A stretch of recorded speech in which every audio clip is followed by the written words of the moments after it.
And the higher than expected CPI figure has created some nervousness in the business community because of what it may mean for the future of interest rates.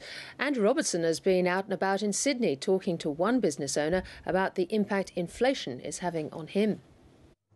Every quarter, the Australian Bureau of Statistics checks more than 100,000 prices to put together the Consumer Price Index.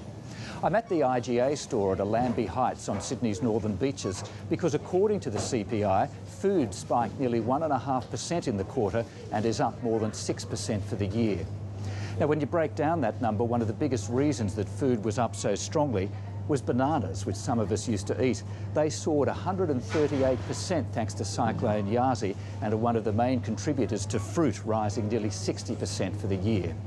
Well, that's the consumer side. Andrew Bray is the owner of this store.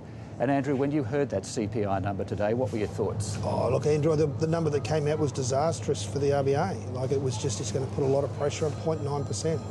Now, you get most of your supplies from Metcash. Are you finding that the prices they're giving you are going up strongly? No, not at all. Like, I think that the natural disasters with the bananas up in Queensland is in itself inflationary, but the prices that we're seeing through Metcash are in line with what we see through our competitors, being Coles and Woolworths. One of the most contentious issues for business at the moment is electricity prices. Does it surprise you that electricity actually fell in the June quarter? No, not at all. Wouldn't surprise me one little bit. In last quarter, we saw electricity over 5%, and we saw year-to-date over 10%. I think it's a huge issue moving forward.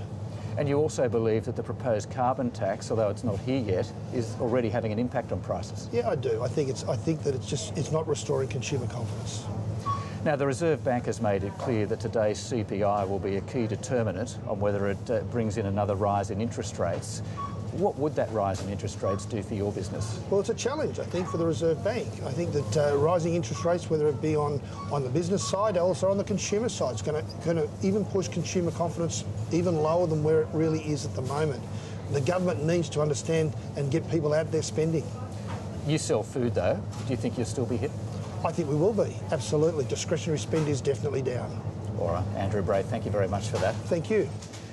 It's no surprise that the retail sector is struggling. That's been well documented. And while stores like this will always survive because they sell food, for those who sell discretionary items, rising prices are just another reason for consumers not to buy.